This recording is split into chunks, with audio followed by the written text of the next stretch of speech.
Eh bien, bonjour à tous, bienvenue sur ce webinaire pour découvrir ou redécouvrir, pour ceux qui connaissent déjà Challenge Me, avec le périmètre qu'on adresse désormais. L'idée de ce webinaire, c'est de vous présenter rapidement, donc sur un format de 30 minutes, les principaux cas d'usage qu'on va pouvoir adresser, donc que vous puissiez repartir de ce webinaire en ayant une idée de ce qu'on peut adresser avec Challenge Me et dans quel cas ça peut vous être utile voilà, pour le mobiliser. Et puis, en seconde partie, on verra un petit peu plus l'interface pour voir comment ça se présente une activité ChangeMe et le principe de paramétrage. L'idée, c'est pas d'aller dans des fonctionnalités avancées, etc., mais juste pour que vous puissiez bien comprendre, voilà, quand vous allez paramétrer ce qu'on appelle un challenge, donc une activité ChangeMe, eh bien, quelles sont les étapes par lesquelles vous allez passer. Donc, on va peut-être juste pour me présenter. Moi, je m'appelle Jean. À ChangeMe, je m'occupe d'accompagner les utilisateurs dans la plateforme. Ça peut être sur des questions techniques, ça peut être dans l'accompagnement de projets. Je m'occupe aussi de la partie de déploiement de la plateforme dans les écoles.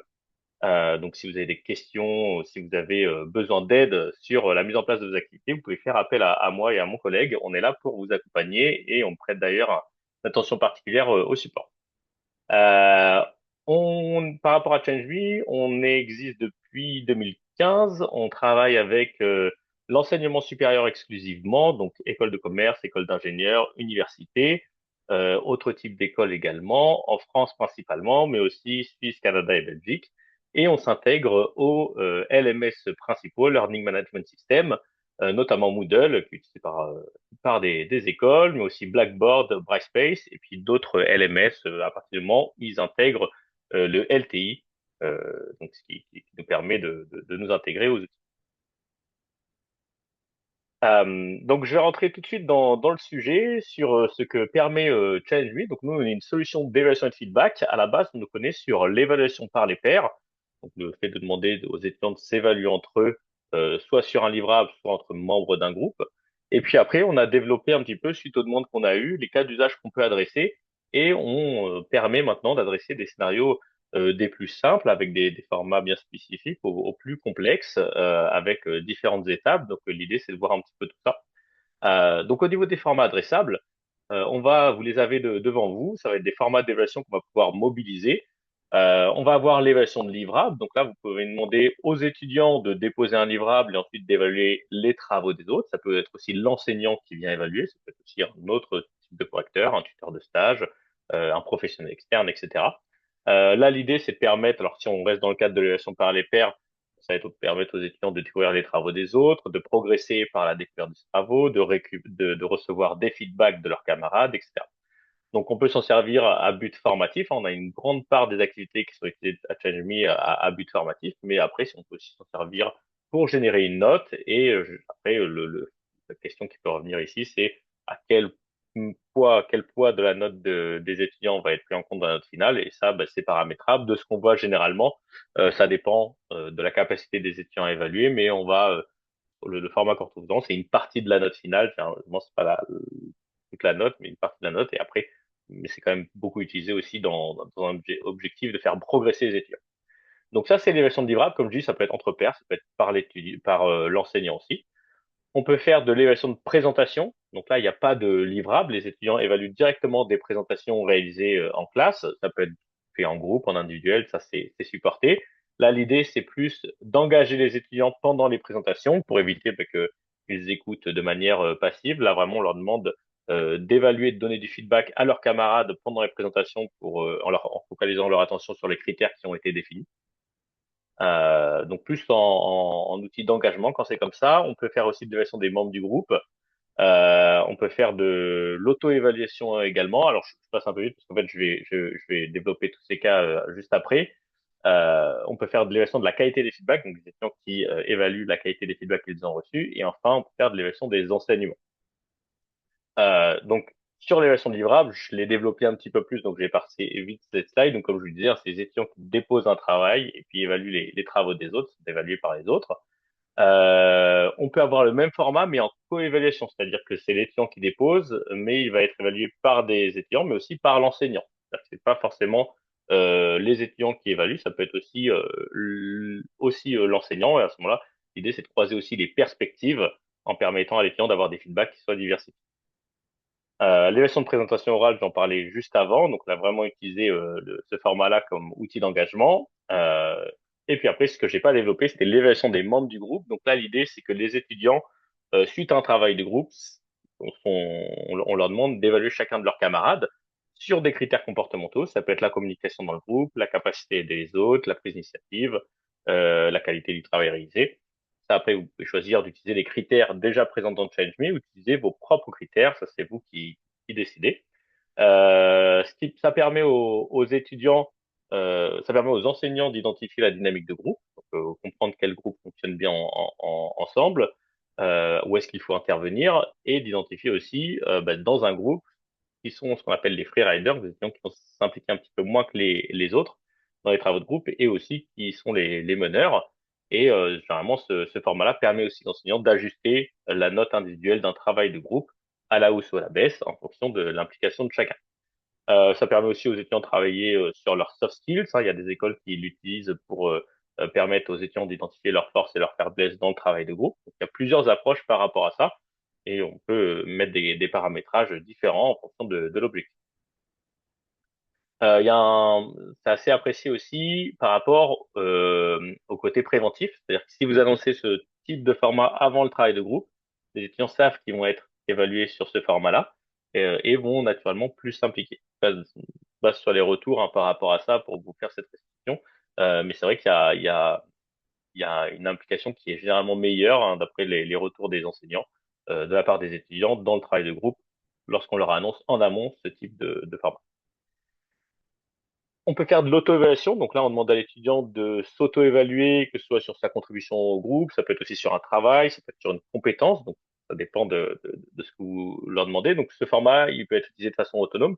On verra aussi qu'il est souvent utilisé en complément d'un autre format pour permettre une mise en perspective de la note de ses pairs, par exemple, avec sa propre auto-évaluation.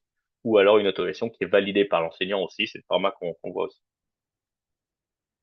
On peut leur demander aussi d'évaluer la qualité des feedbacks. Donc là, l'étudiant reçoit du feedback et va pouvoir indiquer s'il a trouvé les feedbacks utiles ou non. Ça peut être assez intéressant lorsqu'on souhaite travailler avec les étudiants sur leur capacité à donner un feedback qui soit pertinent. Et donc à ce moment-là, ça va motiver aussi les étudiants à donner un feedback pertinent puisqu'on va être évalué sur la qualité des feedbacks qu'ils vont donner. Donc ça peut être un axe aussi de motivation pour travailler le feedback.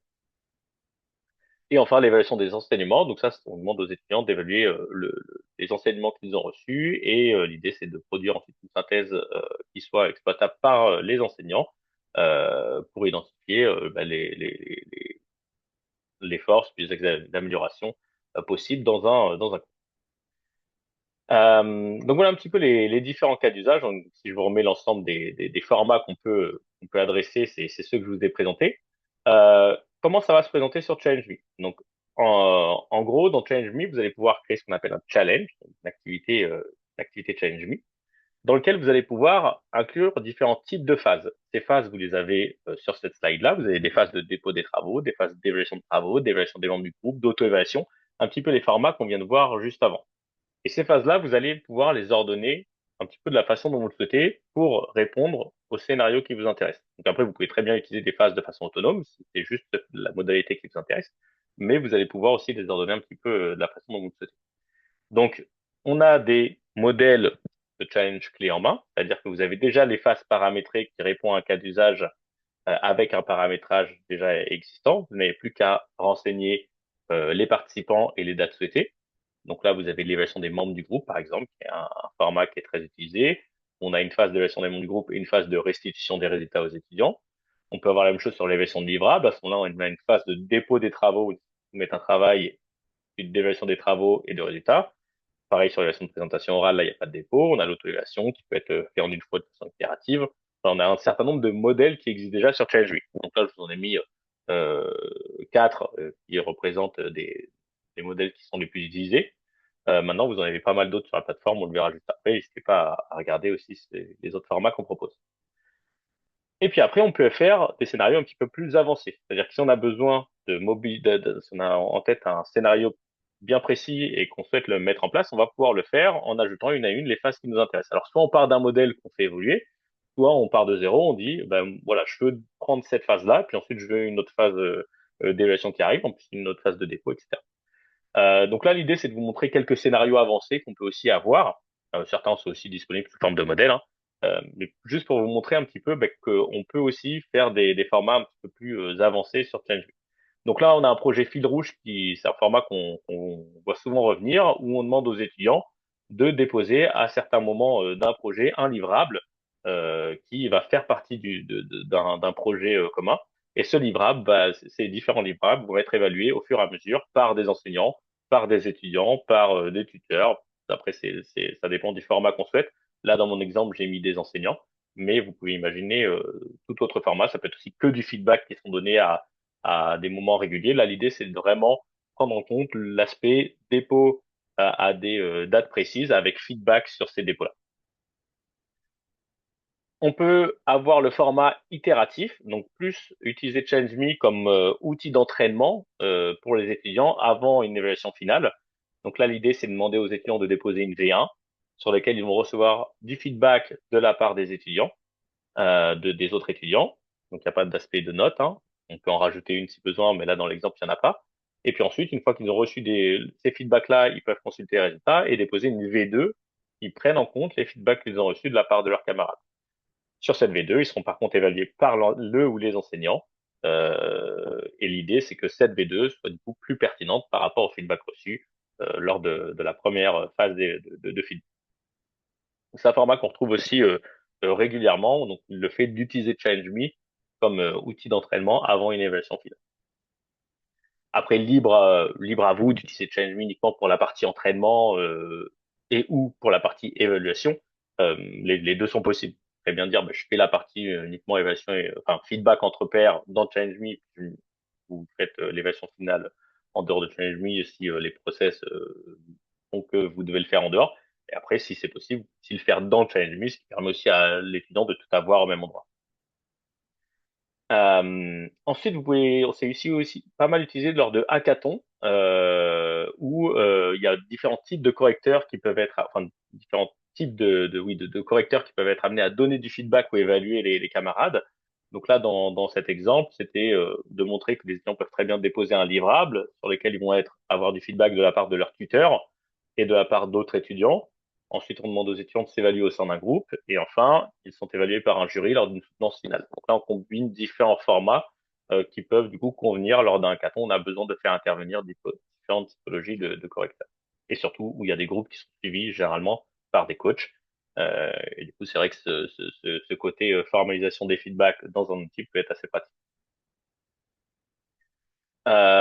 On a des cas d'usage aussi liés à l'approche par compétences qu'on voit de plus en plus, notamment le journal réflexif où on demande aux étudiants de déposer différentes versions d'un journal où on lui demande une réflexion sur l'acquisition de compétences.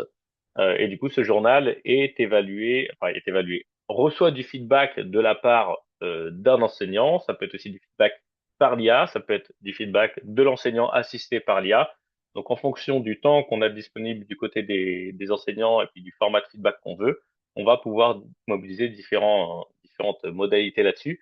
Euh, mais l'idée, c'est vraiment d'avoir voilà différentes versions d'un journal historisé aussi sur ChallengeBee sur lequel on reçoit du feedback régulièrement.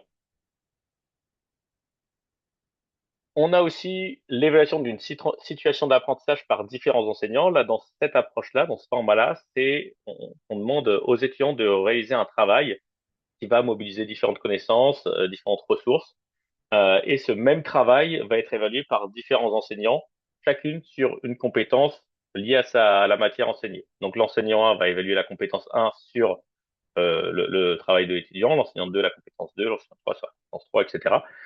Donc là, l'idée, c'est vraiment d'avoir un rendu final sur lequel on reçoit du feedback vraiment très spécifique par rapport à telle compétence qu'on vise euh, et permettre à l'étudiant d'avoir une vue aussi par rapport au travail réalisé sur l'ensemble des compétences qu'il a mobilisées et de quelle manière il les a mobilisées.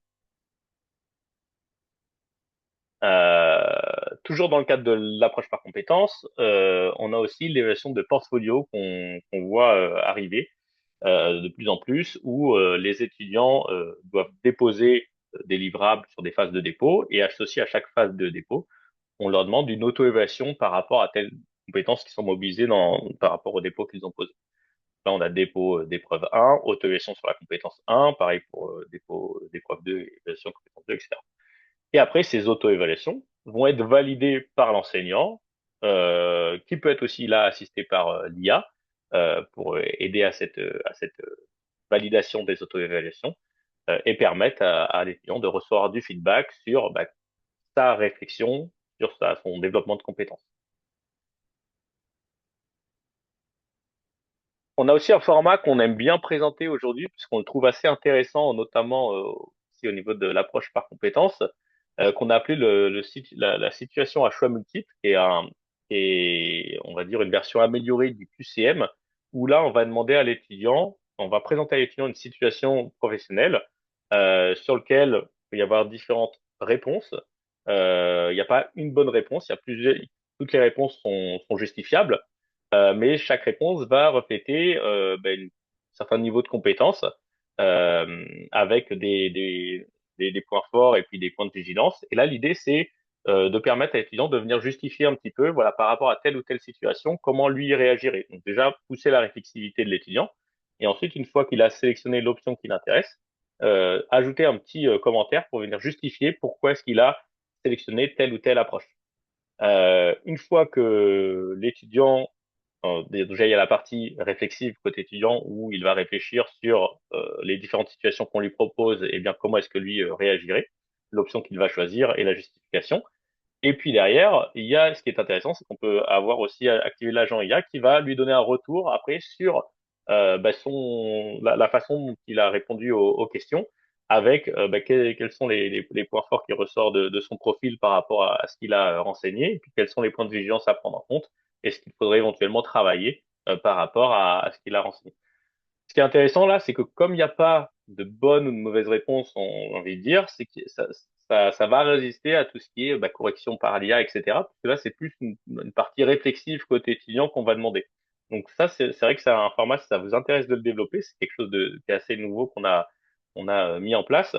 Si ça vous intéresse, n'hésitez pas à nous en parler. Il y a déjà un modèle qui existe que vous pouvez mobiliser justement sur les situations en choix multiples dans le travail de groupe. D'ailleurs, c'est un exemple qui est indiqué ici, hein. Là, on a un critère sur ce format-là où on demande, ben voilà, il est 22 heures, le rendu est demain à 9 heures. Vous devez choisir entre deux versions finales du projet.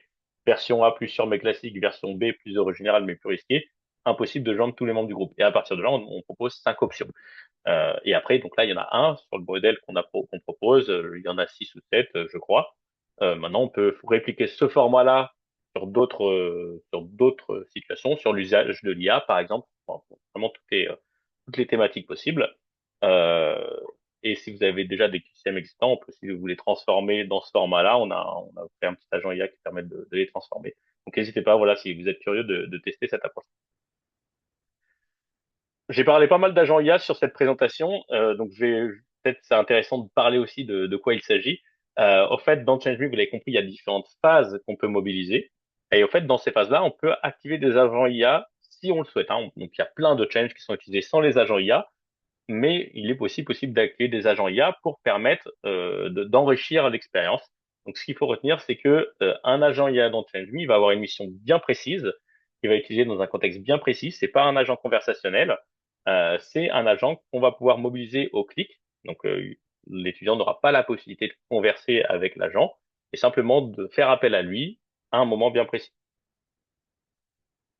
Les agents IA qu'on va mettre à disposition dans ChangeMe, ça va dépendre de la phase dans lequel on souhaite les mobiliser. Donc, dans les phases de dépôt, on peut avoir un agent qui va accompagner l'étudiant dans sa réflexivité sur le travail qu'il a réalisé. Donc, ça va analyser le travail qu'il a réalisé, les critères d'évaluation qui sont liés, les consignes, et ça va lui donner un retour sur qu'est-ce qui serait intéressant de développer davantage. Ça va pas faire le travail à sa place, ça va juste le guider dans sa réflexion. On peut avoir un agent qui va apprendre aussi aux étudiants à rédiger un feedback, mobilise en phase d'évaluation, donc en analysant le feedback que l'étudiant a rédigé, en lui donnant des conseils pour l'améliorer. On a un agent IA de synthèse qui est assez utilisé aussi pour permettre à l'étudiant d'identifier rapidement par rapport aux évaluations reçues et au feedback quels sont les points forts qui ressortent, les consensus qui ressortent sur les points forts et les axes d'amélioration. On peut l'avoir sur un agent IA sur l'aide à l'auto-évaluation de compétences, pareil, pour accompagner l'étudiant dans sa réflexivité. Côté enseignant, on en a un pour alléger, enfin, permettre une pré-correction et une pré-rédaction des feedbacks lorsque les enseignants évaluent. Donc, faut gagner du temps dans la rédaction des feedbacks. Et puis ensuite, on en a un aussi alors pour le coup, le dernier est un agent conversationnel, puisqu'il est uniquement destiné à l'enseignant dans l'analyse d'un challenge. C'est-à-dire qu'une fois qu'on a toutes les données sur un format d'évaluation, eh bien, on peut mobiliser un agent qui va faire un récap de ce qui ressort de cette évaluation avec est-ce qu'il y a des critères qui ont été mieux évalués que d'autres, est-ce qu'il y a des choses par rapport à l'évaluation qui ont été moins bien comprises, sur lesquelles il serait intéressé de plus développer lors des prochains cours, etc. Après, on peut agencer ces agents-là un petit peu comme on le souhaite. Mais voilà, pour vous donner un petit peu une idée de ce que représentent les agents. Je vais m'arrêter là sur la partie théorique. Je vais maintenant passer sur l'interface pour vous montrer un petit peu comment tout ceci se présente. Hop. Alors, je vais vous présenter ça depuis une interface Moodle, puisque c'est vrai que c'est ce qui est le plus utilisé. Maintenant, ça peut être utilisé aussi de façon autonome, c'est-à-dire qu'il y a des écoles qui travaillent sans LMS et qui, en tout cas, qui n'ont pas intégré de chaîne LMS, qui peuvent se connecter en direct, mais le principe reste le même. Après, bon, c'est vrai que la plupart des écoles avec qui on travaille ont des LMS sur lesquels on est intégré. Le plus répandu étant Moodle, mais si vous utilisez Brightspace ou Blackboard, c'est le même principe, hein. C'est-à-dire qu'on a un cours dans lequel vous allez ajouter une activité Change Me. Donc là, je suis dans un cours Moodle, je clique sur ajouter une activité, une ressource, et j'ai Change Me dans mon sélecteur d'activités qui me permet d'ajouter une activité Change. Si c'est sur Blackboard, c'est le même principe, vous ajoutez une activité Change Me dans votre cours, pareil sur Brightspace. Ensuite, je vais cliquer dessus, et là, je vais atterrir sur l'interface Change Me qui va me permettre de sélectionner le modèle qui m'intéresse ou de créer un challenge sur modèle. Donc là, j'ai les modèles populaires qui sont en haut, dépôt, évaluation de travaux, évaluation des membres du groupe, évaluation de présentation en classe. Je peux cliquer sur aperçu pour voir un petit peu comment le modèle se comporte avec les phases qui sont mobilisées. Je peux cliquer également sur en savoir plus pour voir un petit peu quel est le contenu, quel est l'objectif du modèle, etc. Donc les plus utilisés sont en haut et puis après vous avez d'autres modèles. N'hésitez pas à regarder les autres si cela vous intéresse également. Là, je vais partir de dépôt évaluation de travaux. C'est-à-dire que on demande aux étudiants de déposer un travail, d'évaluer les travaux des autres. Après, le principe de paramétrage reste le même, hein. Peu importe le modèle que vous allez sélectionner, vous allez passer par les mêmes étapes. Donc là, on vous demande dans un premier temps les informations générales, type, description, etc. Et ensuite, on a la planification. Là, c'est comment les phases vont être agencées, comment votre change va se comporter finalement. Donc là, on a trois phases dans ce modèle, dépôt, évaluation, résultat. Pour chaque phase, on a une date de début, une date de fin, donc vous pouvez cliquer dessus pour paramétrer ces dates-là. On a des fonctionnalités pour autoriser le dépôt tardif également, pour permettre aux étudiants, même après la deadline, de déposer si besoin. Par défaut, c'est pas activé, mais vous pouvez tout à fait l'activer si. Donc ça, c'est le modèle qu'on a sélectionné, trois phases. Je- pour info, si vous avez besoin de faire évoluer ce modèle, vous pouvez très bien cliquer sur ajouter une phase. Et là, il y a les phases que vous pouvez mobiliser dans ChallengeMe. Donc si vous voulez rajouter une phase d'auto-évaluation dans ce modèle-là, et sur auto-évaluation, suivant, vous mettez les dates qui vous intéressent et vous avez une nouvelle phase d'autorisation qui est disponible. Vous avez besoin de rajouter une nouvelle phase de dépôt, vous ajoutez une nouvelle phase de dépôt, une nouvelle phase de dépôt est ajoutée et après vous paramétrez les dates, etc. Là, pour vous montrer juste que c'est pas figé, tout est flexible derrière si vous avez besoin d'ajuster un modèle selon vos besoins. Là, je vais rester sur les trois phases pour cet exemple. Ensuite, je vais pouvoir définir des consignes, donc pour chaque phase, hein. Donc là, elles sont déjà prédéfinies pour mes trois phases. Vous pouvez les modifier si besoin. Les participants, là, qui va participer à la phase de dépôt des travaux et qui va participer à l'évaluation. Dans une évaluation par les pairs, c'est les mêmes personnes, hein, c'est les étudiants qui déposent et les mêmes étudiants qui évaluent. Maintenant, c'est une évaluation par l'enseignant, on va inscrire les étudiants en phase de dépôt et les enseignants en phase d'évaluation. Donc là, en phase de dépôt, vous pouvez inscrire les étudiants de deux façons, soit en les sélectionnant depuis le LMS. Donc là, si je veux que ce soit un dépôt individuel, je vais cliquer sur sélectionner les participants et je vais pouvoir sélectionner les participants présents dans mon cours Moodle. Là, j'ai mes 16 participants qui sont inscrits. Je peux aussi cliquer sur auto-inscription. À ce moment-là, l'étudiant qui clique sur l'activité Change Me dans Moodle sera automatiquement inscrit à cette phase-là. Et puis après, je peux faire la même chose avec la phase d'évaluation. Donc là, je veux que ce soit les étudiants qui évaluent, qui déposent, qui évaluent, pour une évaluation par les pairs. Bien, j'ai une fonctionnalité qui permet de réinscrire très rapidement les participants inscrits lors de la phase de dépôt à la phase d'évaluation. Maintenant, c'était l'enseignant, j'aurais inscrit uniquement l'enseignant en phase d'évaluation. Pour info, ça gère aussi le groupe, donc vous pouvez très bien aussi inscrire des groupes. cliquez sur sélectionner des groupes et là, vous avez les groupes qui sont présents dans Moodle que vous pouvez sélectionner. Si vous n'avez pas les groupes dans Moodle ou si vous n'utilisez pas Moodle, vous pouvez aussi importer les participants individuellement ou en groupe à partir d'un fichier Excel. Là, vous cliquez sur à partir d'un fichier Excel et là, on vous demande d'importer un fichier. Alors, si c'est un travail individuel, on vous demande qu'une colonne email. Si c'est un travail en groupe, une colonne email, une colonne avec le nom du groupe. Et après, ça suffit pour inscrire. Vous avez un petit exemple ici avec le format qui est attendu. Donc là, j'inscris mes étudiants. Ensuite, je vais pouvoir sélectionner des critères d'évaluation. Donc là, vous pouvez partir sur un nouveau critère en partant de zéro. Vous pouvez sélectionner la méthode d'évaluation qui vous intéresse, des étoiles, des options prédéfinies, des cases à cocher, ou juste du feedback. Vous pouvez aussi sélectionner des critères prédéfinis. Là, dans la base ChallengeMe, vous sélectionnez les critères qui vous intéressent. Ou vous pouvez aussi ajouter une collection de critères. Donc, c'est un ensemble de critères qui correspond à un cas d'usage. Donc là, j'ai un critère qui s'appelle évaluation de CV, un pack de critères qui s'appelle évaluation de CV. Je vais le sélectionner. J'ai différents critères sur l'évaluation de CV qui vont être ajoutés.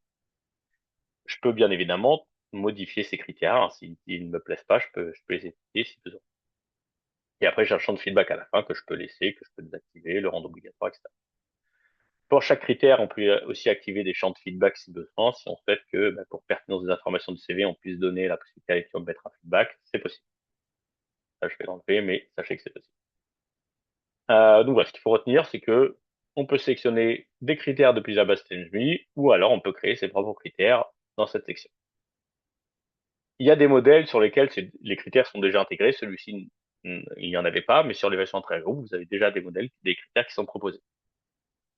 Ensuite, on a des options. Donc, pour la phase de dépôt, par exemple, les types de formats attendus. Est-ce que j'accepte tous les types de fichiers ou alors est-ce que je veux que de la vidéo, que du PDF, etc. Donc, ça, on peut modifier. Par défaut, on accepte tout. On peut également, dans les résultats, indiquer ce qu'on souhaite présenter aux étudiants. Là, je vais dire que je souhaite qu'ils aient la visibilité sur les notes et la moyenne par critère et les feedbacks. Si je voulais que le feedback, je pourrais juste laisser cette case cochée si besoin. Et puis après, je peux aussi définir une note qu'à la fin, je vais une note sur 20, par exemple, et avec modifier les coefficients par critère pour pondérer la note finale par rapport aux différents critères et donner plus de poids à certains critères. On peut aussi ajouter des pénalités en cas de non-participation, de non ou de retard, etc. Si on avait deux phases d'évaluation, une phase d'évaluation par l'enseignant et par l'étudiant, de coévaluation, on aurait un paramètre supplémentaire pour pondérer les phases d'évaluation entre elles, en disant je veux que les enseignants ce soit un coefficient de 3, puis les étudiants un coefficient de 1, par exemple. Et ça, c'est quand on ajoute, on ferait tout à l'heure, une autre phase d'évaluation ici. Après, on va pouvoir définir l'attribution, donc qui évalue qui. On a un système automatique où on va dire, je fais 3 évaluations par étudiant. Donc là, ça veut dire que chaque étudiant devra évaluer 3 autres travaux. Donc, on ne leur présente jamais leur propre travail, hein, que ce soit de façon individuelle ou en groupe. Donc, c'est ce qui est le plus utilisé. Maintenant, si vous avez besoin de dire, je veux absolument que Émilie Barbier, elle évalue telle ou telle personne, Claire, Émilie et Julien, on peut aussi forcer l'attribution en disant qui doit évaluer qui. Si vous avez besoin de forcer l'attribution à grande échelle, on peut aussi importer des fichiers. Donc ça, il n'y a pas l'option sur l'interface. Vous pouvez aussi nous envoyer des fichiers pour qu'on les, les, les traite pour, si vous avez, je sais pas, 1000 étudiants dans un challenge, vous n'allez pas le faire à la main. Vous pouvez très bien nous demander aussi vos besoins en termes d'attribution et nous, on peut vous accompagner dans cette partie-là. Et après, on a l'onglet assistant IA. Donc ça vous permet de mobiliser des agents IA sur différentes phases. Donc, si je veux, par exemple, qu'en phase de résultat, il y ait un agent IA de synthèse, je clique sur ajouter et là, je vais sélectionner l'agent IA qui m'intéresse. Donc, l'agent de synthèse qui permettra aux étudiants d'identifier, voilà, d'avoir une synthèse sur leurs points forts et les axes d'amélioration. Voilà. Et là, j'ai mon challenge qui est complété, qui est paramétré. Je peux cliquer sur publier pour le rendre accessible aux étudiants ou je peux cliquer sur aperçu pour voir ce que ça donne côté étudiant. Donc là, je prévisualise le challenge en tant que Paul Giraud. Là, je vois que ma phase de dépôt est activée puisque je le prévisualise en date du 29 mai. Donc sur ma phase de dépôt, je vois les consignes sur cette phase-là. Je peux déposer mon travail ici. J'ai un champ de texte et puis un champ de pièces jointes. Ensuite, en phase d'évaluation, hop, il démarre à partir du 6 juin. Là, je fais une prévisualisation au 6 juin. Hop, j'ai ma phase d'évaluation qui est disponible. Je vais pouvoir avoir sur la gauche le travail à évaluer et puis sur la droite les différents critères qui ont été définis. Voilà, je vais pouvoir sélectionner le travail évalué, le compléter, et puis ensuite sélectionner l'autre travail, le compléter, et voilà, cliquer sur valider pour valider les évaluations. Et enfin, à partir du 12, je vais pouvoir consulter mes résultats. Alors là, j'ai rien, l'étudiant que j'ai sélectionné n'a pas reçu d'évaluation. Je peux pas le voir, mais sinon, ça permet de voir un petit peu ce que lui verra. Donc, par rapport aux évaluations et feedbacks qu'il a reçus. Donc, vous pouvez voir une moyenne par critère. Vous pouvez voir les différents feedbacks en fonction des options que vous avez sélectionnées, hein, dans les options de la phase de résultat. Donc, dans des options affichées ici, vous pouvez voir ce que l'étudiant verra. Donc voilà, ça vous permet, l'onglet aperçu est assez pratique pour voir ce que ça donne côté étudiant. Et après, vous avez donc avant, on était sur l'onglet configuration qui permet de configurer le challenge. Et puis après, vous avez le suivi de l'activité qui vous permet de voir, suivre la participation du challenge et les résultats. Donc pour la participation, vous sélectionnez la phase qui vous intéresse, phase de dépôt. Là, vous voyez la liste des étudiants inscrits. Est-ce qu'ils ont validé un travail ou pas? Pour la phase d'évaluation, c'est le même principe mais avec les évaluations. Ils ont validé leurs évaluations ou pas. Et puis ensuite, la phase de résultat va agréger les évaluations et les évaluations reçues pour chaque étudiant et va vous produire une note pour chaque étudiant avec le détail des évaluations reçues pour cette note-là. Tous les éléments sont cliquables, donc vous pouvez voir une note, comment elle a été construite. Vous pouvez voir tel étudiant à qui il a donné des évaluations, par qui il a été évalué.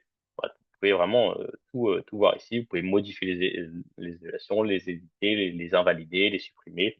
Voilà, vous avez tous les outils pour gérer, on va dire, la partie, modérer en tout cas la partie évaluation et dépôt. Vous pouvez même déposer un travail à la place d'un étudiant quand ça peut arriver, quand si un étudiant est en retard et puis que vous ne souhaitez pas rouvrir la phase, vous pouvez le déposer à la place d'un étudiant. Voilà, il y a pas mal de fonctionnalités à ce niveau.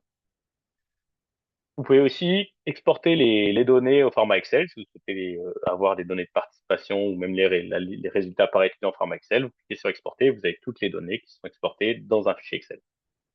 Si vous êtes sur Moodle, vous avez une fonctionnalité. Alors là, elle apparaît pas parce que je suis pas, le challenge n'est pas terminé. Vous pouvez réimporter les notes d'un challenge dans Moodle, dans le gradebook de Moodle si besoin.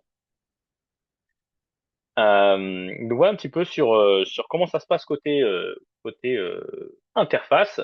Moi, j'irai pas plus loin sur cette partie-là, parce que du coup, je vois que j'ai déjà atteint la fin du webinaire. L'idée, c'était vraiment que vous puissiez vous projeter un petit peu dans l'utilisation.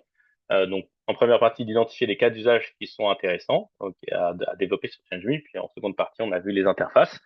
Donc maintenant, s'il y a des questions, ben, je vous laisse la parole. Si vous souhaitez que je revienne sur un point, que je vous montre certaines autres fonctionnalités qu'on n'a pas vues. Voilà, je vous laisse poser vos questions.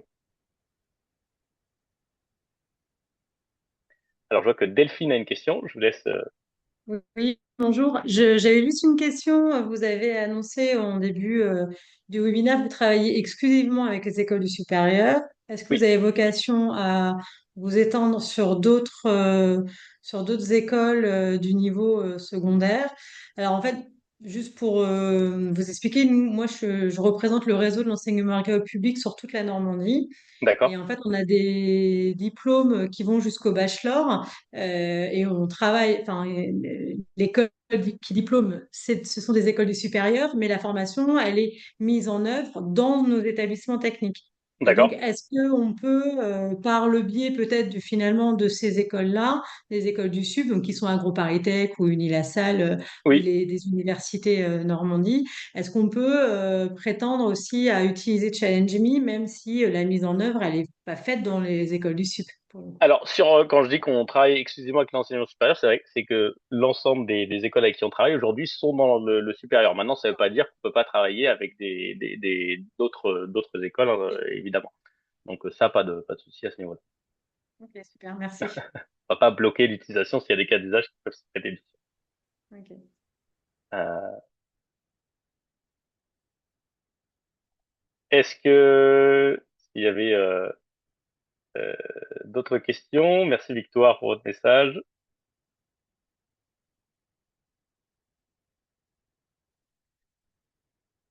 Souvent les questions viennent après, donc de toute façon, je vous enverrai un message avec le replay du webinaire.